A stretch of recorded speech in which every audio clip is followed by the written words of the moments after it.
All right, we're going to be ordering some numbers from least to greatest. And when I look at these numbers, I see that we've got decimals, fractions, negative numbers, and positive numbers.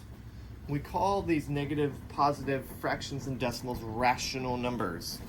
So we're working with rational numbers here.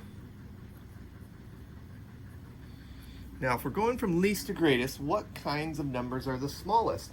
Sometimes there's not much math that we have to do here, and we just got to look for patterns, right? Math is patterns. Well, least, and the very first thing we notice is some are negative and some are positive. What kind of numbers are least? Negative or positive? You guessed it, negative. So I'm going to circle these negative numbers. I know they have to be the smallest. And likewise, I know these positive numbers have to be bigger than negative numbers.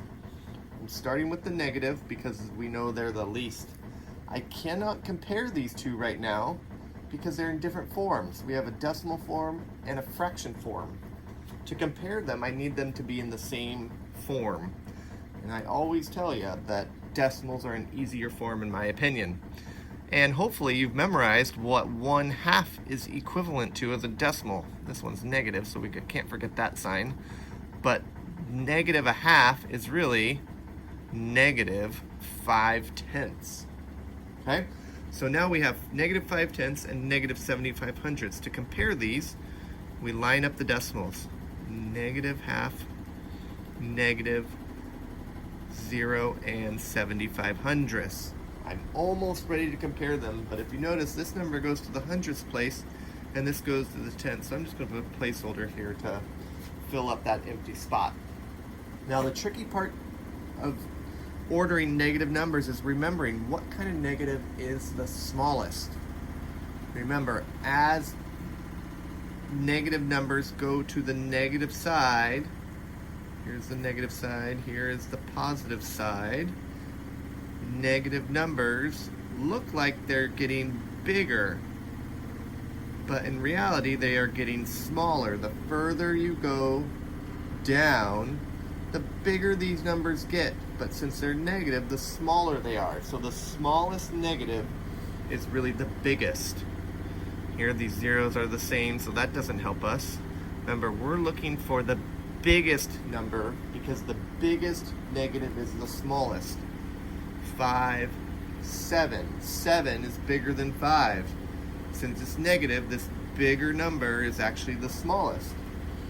So we see that that number actually was first that they gave us, and that number is also the smallest number. So I'm going to cross out one off because we did it. Now, out of these three numbers left, we only have one that's negative. That one has to be the next smallest because it's the only negative left. And please remember, you have to write it in the same original form it was given to you. We're not going to write it as 5/10. We're going to write it as negative 1/2 because that's how they gave it to us. So we've dealt with the negative numbers. Now we need to deal with these positive numbers and find out which one is smaller because that's going to come first, least to greatest. There are two different forms again, fraction and decimal. I always say that decimals are easier to compare than fractions because with fractions we have to get common denominators. So we're going to turn 2/5 into a decimal. Remember, fractions are division problems, so 2/5 is really equal to 2 divided by 5. 2 divided by 5.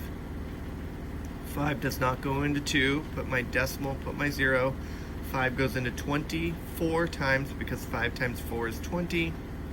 Subtract, I get a 0, so I'm done dividing, but don't forget to put that decimal up.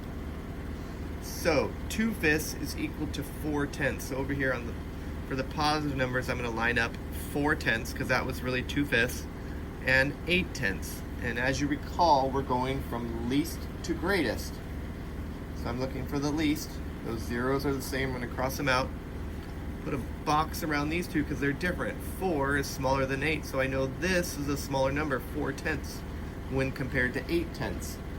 I'm not going to write 4/10 here because I need to use the original number, which was 2/5, and that leaves me the last one here, which is 8/10. So there you have it, ordering from least to greatest with rational numbers, positive and negative fractions and decimals. Good job, everyone.